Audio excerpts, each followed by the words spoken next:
welcome to the Green Room, Rosie and Tom. Hello. Hello. We're here to talk about the holidays and what a year it's been. 2020, won't forget it. Crazy. So Tom, you've been on the podcast before, so I'm sure everyone's really bored of hearing of you. Absolutely. But tell us, for those that haven't listened to you before, tell us about your role and what you do at Woodgreen. Yeah, so I've been at Woodgreen about 23 years, bounced around and done quite a few jobs in different areas, so I've got a pretty good understanding of the organisation as a whole. My current role is Head of Customer Engagement, so I look at a lot of the sort of people-facing functions, particularly around rehoming, quite heavily involved in the production of the Doghouse, and sort of manage what we call our Welcome Centre team and the sort of customer experience piece that sits in and around that. And manage me. And You're I my manage you boss. now and then. I try to manage you. Herding cats, I think, comes to mind. I'm a free spirit. You are. Rosie, you do a lot of work on the podcast, but we haven't heard from you before. So could you tell us a bit about your role at Woodgreen? Yeah, sure. So I've been working for Green about 3 years now. I started in the Welcome Centre. Tom used to be my manager. And then I moved to marketing, where I'm the creative content officer. So all the videos, some photography, all that kind of stuff that you see is probably been made by me. And I edit the podcast as well, which is why I've got all this stuff here. You're the woman behind the scenes. Yeah. How do you feel about being on the podcast, being in front of the camera this time? It's a little bit nerve-wracking. I mean, there is a reason normally why you want to be behind the camera, but all good fun. yeah. So obviously this year we can't really get away from talking about this year without mentioning COVID. But this whole podcast is about how we've made positive changes and the good things that have come out of this year, because I think there's a lot of talk about COVID and the negative effects it's had. So what are your personal highlights of this year? Let's start off with that. If you can pick one or two. I think, it's going to sound like a real politician's answer, but it's got to be just the test of character the organisation's gone through as a whole. I think it's so hard to pick one thing because there's been so many needs and challenges across the organisation. But I think it's kind of presented an opportunity for us to really stress test ourselves right across the board, but also come together and look at how different departments and sort of different areas of the organisation that might have been somewhat remote previously have really had to pull together and work together. And I think we've seen some amazing results throughout the year, really. I'm sure we'll talk about some of them as we go through. But yeah, that sort of character test for the organisation as a whole, I think we've passed it. We've done a great job. Looking forward to moving forward from here in. But I think it's good to go through those processes and to challenge ourselves and to see just, how do we respond under serious pressure? Can we continue to function? I think we've done an amazing job across the board. So Yeah, it's been a make or break year for a lot of organisations. Absolutely. Mm. And what about you, Rosie? Any personal highlights? I think just how dedicated our fosterers and volunteers are, because there was a period where they couldn't come onto site and they were still really interested in what was going on and what animals we had. And then when they were allowed to come back onto site and continue fostering animals, you could just tell that how happy they were. So it's just been nice to see, I think, how much they love coming to volunteer and help out our animals here. And we're coming up to Christmas, obviously.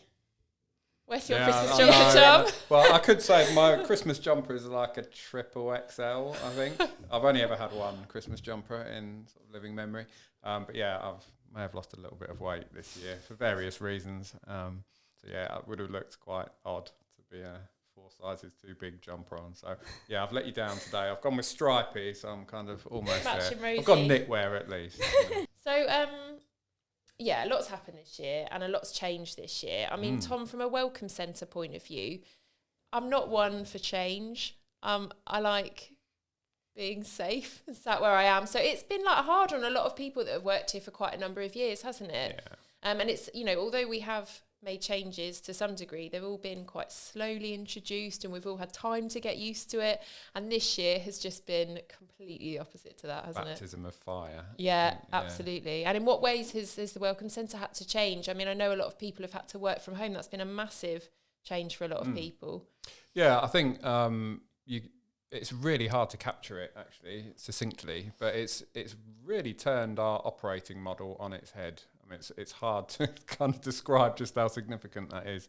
But our whole department has been set up to create a very welcoming space where we can sit down face to face with customers, build relationships, really understand them and what they need, and then try our very best to respond to them. So it's very much kind of interactive, face to face kind of setup. At no point have we ever sort of delivered remote services around matching and rehoming. We've never been anywhere near that prior to COVID. So overnight, we literally had to close our doors. We couldn't allow anybody to come on site. As Rosie alluded to earlier, even volunteers and fosterers were restricted from coming to site. Staff numbers were restricted, so it was very, very closely controlled, that activity on site, which pretty much stopped everything that we normally did in the way that we did it. And I think that looking at how the team responded to that, it was a really difficult moment in time where we've got many, many pets on site in need of, new homes. Their primary job is to match those pets with people and to get that sort of movement flowing and make sure that as quickly as we can transition those pets into people's homes so that they can sort of live their life out with their new owners. So really, really important. We're still sat in a position where we are surrounded by pets that need to be matched with people and see that journey start. They didn't want to stop that. We didn't want to stop that. So very quickly, we sort of rewrote the rule book and looked at how we could start to continue that journey and for them to still be able to deliver that service. What we couldn't do was physically match those pets with people, so we couldn't have people come into site initially, certainly in the first phase of lockdown. But the team carried on, full force and matched. Most of the pets we had on site were reserved and matched to people remotely, using Skype and Teams, video chat, talking to people over the phone, emails and sharing content, videos and pictures that we had of the pets so that people could really see them and we could do our very best to try and match, all the pets that we've got with people. What about you, Rosie? How was your sort of day-to-day working changed? Are you still able to come on site and do filming and work as you normally do? Yeah, so normally obviously if we weren't in a global pandemic, I would be here 5 days a week.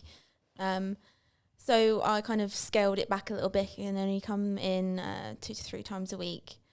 And that is just on what video content I need to get. So most of my time is spent at home editing and getting stuff ready to go out on social and put on the website and that kind of thing. And talking about social media as well, I actually pre-recorded a clip from Kaylee, who runs our social media page, and she's just going to have a quick chat about what she's happy with that we've done this year. Hi everyone, I'm Kaylee. I'm a digital marketing manager at Woodgreen, and I manage our social media channels. So the pandemic has seen us embrace social media a lot more since we went into lockdown 1 in March. Around that time, we started going live on Facebook, doing Facebook live streams. I'm sure a lot of you have seen them, but we've done live streams on tours of our sections. We've done live streams on advice. We did a takeover day for our team that were climbing Kilimanjaro. And we've also answered questions on foraging. Any pet owners that were watching, we've been helping them out as well. And they've gone down really well. We have a lot more planned as well in the next year, which is good. And also on our channels, so Facebook, Twitter, LinkedIn, Instagram, we've just joined TikTok. We've started posting more stories about our pets that are in our care and the ones that have also gone into new homes. So they're the happy ending stories that a lot of you seem to like. And they've gone down really well. So we're going to keep them up next year. So thank you all for your support and for joining us on this journey over the last few months. It's been a really strange year, I know. And there's a lot more planned for 2021, so stick around. So those that we haven't been able to help in terms of matching them with a pet, because we proactively match our dogs and our cats, don't we? So those that we haven't been able to help, we're giving more and more advice to, aren't we? But it's not always possible to do that over the phone or via email because of the amount of inquiries we get. So how have we been able to reach people and how have we been able to engage with people and sort of tell them about other responsible sources? So the website's been really helpful. We've been able to divert lots of people that we wouldn't be able to facilitate a face-to-face conversation with. And I think we've got a pre-recorded clip. Do you want to introduce that for us, Rosie? Yep, so we got Lewis, who looks after the website, and he's just going to have a quick chat about all the things he's achieved this year. Hi, I'm Lewis. I'm the digital marketing manager at Woodgreen. Talking about the positive developments from the website this year. And we've had almost 500,000 views of our pet advice section in this last year. That's more than 10 times the views received in the previous year. In this time, we've improved the content of the section. So we've added lots of new helpful videos, images, and 80 new relevant articles based on what people are searching for, all with the help of our behaviour and training specialist team. It's fantastic, as one of our goals of the website is to encourage owners to seek help and advice as early as possible. We're continuing to improve this area and are hopeful we can support more pet owners in the next year. We've been able to help a lot of our pets get out and foster, haven't we, as well this year, which has been a massive thing. I think at one point we had 40% of our dogs on foster when we went into the first lockdown, which is huge. I don't think we've ever had that percentage of our animals in foster homes. Because when we weren't able to rehome, there was sort of a 2-month period where dogs were just stuck. Yep. And in limbo, and we couldn't do anything. Obviously the staff were still here and still looking after them, making sure they got their walks, making sure they got fed, playtime, timeouts, all of the rest of it. But even if we found a home for them, we couldn't progress any further. So fostering has been a massive part of this year. I mean, it's a massive part of Woodgreen anyway, but this year in particular, it's been huge, hasn't it, Tom? Yeah, absolutely. I think we've just seen a real expansion of the fostering sort of system, which has been led by Helen and Hayley. They've done an amazing job. And I think we were in a really fortunate position, again, going back to sort of the things that we've seen this year that have been really, really amazing. I think the prediction that we were going to be heading into that scenario, we saw it coming. We knew that lockdown was coming. We sort of interpreted the restrictions. We understood the impact that was going to have on pets. So prior to lockdown kicking in, we acted accordingly. I just think it's amazing that we've got the support for our cause. You know, it's a real force for good within the community, and I think people really feel that and buy into it and see why we're here and support us, which is amazing. So I think we've got a clip from Hayley, have we? Just talking in a bit more detail about what she's done over the year and how this has been able to happen. My name is Hayley. I am the Offsite Pet Care manager. This year has been a real challenge, but also quite an exciting year for Offsite Care. We formed a new team and we've had some really exciting developments that have happened to help the pets in our care and to support that offsite pathways. In June, we launched our pet collection service to collect pets in need from London catchments and to bring them to our centres of expertise and then for further support. So far, we have intaked 109 pets from our pet collection service. This has included 68 cats, 1 dog and 40 small pets.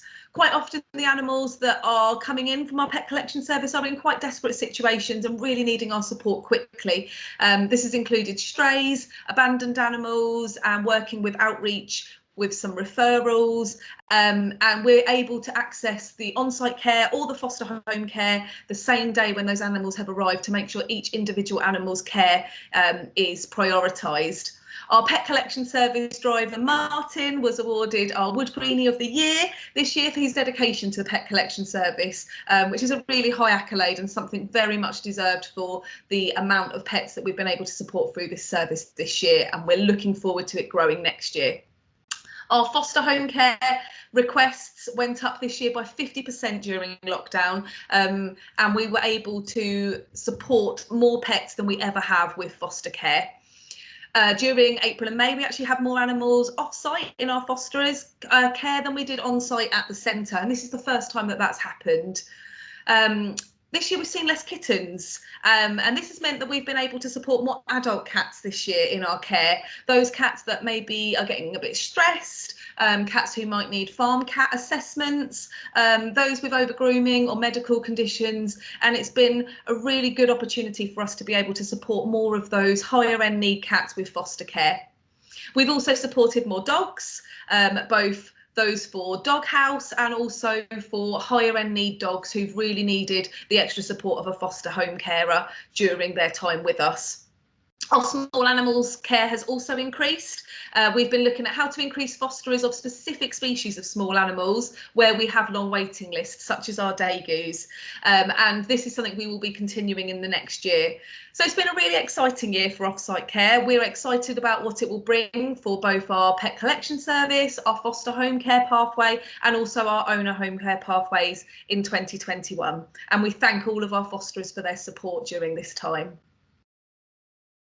Hi, I'm Dawn Cox. I'm Head of Community Engagement, and that embraces our Pet Services Support team who answer telephone calls and emails, through to our outreach team that help support pets in the community, and then our education team who work tirelessly to produce content for schools and families to help them learn more about how best to look after their pet and improve their relationships with their pet. Since the pandemic kicked off in April of this year, we've had to adapt our ways of working. We've relied traditionally very heavily on face-to-face contact with people and being out and about in the communities.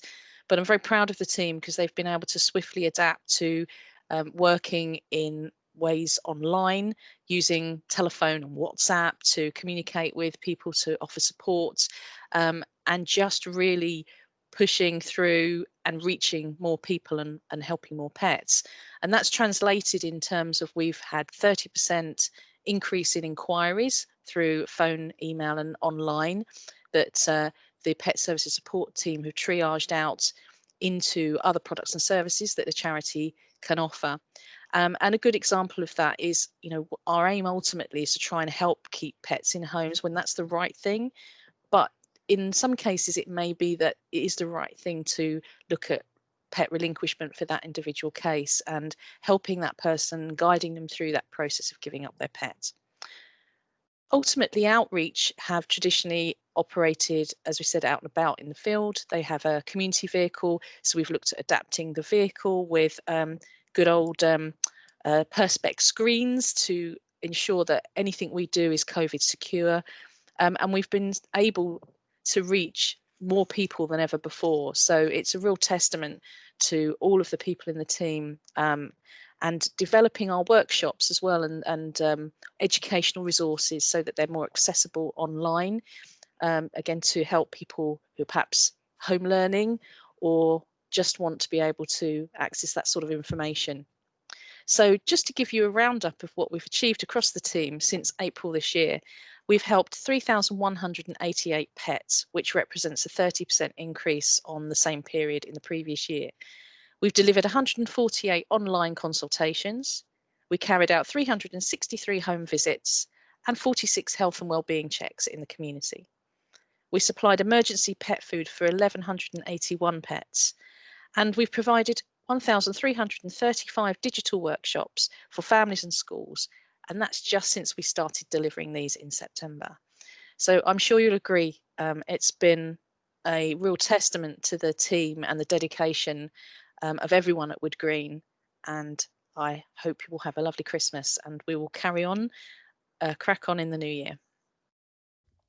And we've had the Doghouse filming this year. We have. Exciting. Or the Doghouse being filmed this year, I should say, which Yep. was due to start just before lockdown. Literally, wasn't it a couple of weeks before lockdown hit? And that's had to be delayed. So obviously we did do the filming, We did. but in a very different way, Tom, didn't we? Yeah, absolutely. But with as much stress for you as last time. Yeah. If not So, yeah, we're going to be quite limited and restricted, a bit of a secret, isn't it? So there's not a huge amount we can say about the Doghouse other than to give people an awareness that we've done it. It was an amazing team effort throughout the organisation. It was something that we really wanted to do and to continue to do. So we worked our magic. We all worked together very, very hard, and we've managed to film quite a few episodes of the Doghouse. So keep your eyes out, and you'll soon see it appearing on Channel 4. So really hope you all like it, and we're very pleased that we were all managed to sort of pull together and be able to deliver that under what has been a very difficult set of circumstances. Very PC answer. Boom. It was a lot of fun, wasn't it? It was a lot of fun. And It's you- always a lot of fun. You worked together, but you were 2 meters apart at all times. We were so. absolutely 2 meters apart at all times, other than when it was 1.5 with masks on. There you go. There you go. Boom.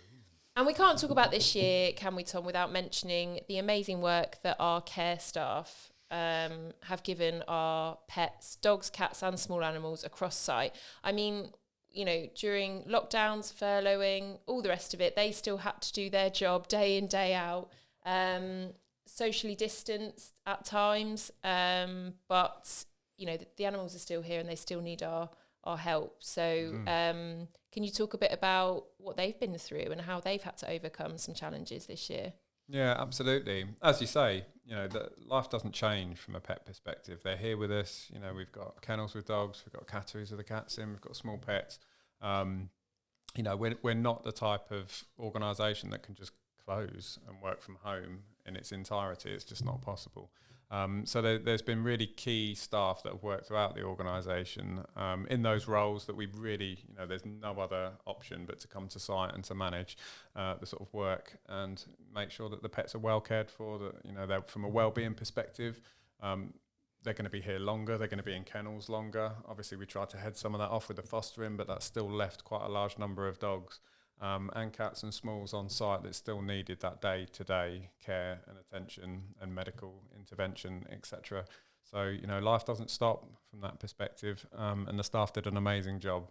And a lot of the pets that we had left on site here with us were the sort of more difficult, the more challenging pets that we couldn't get into foster homes safely.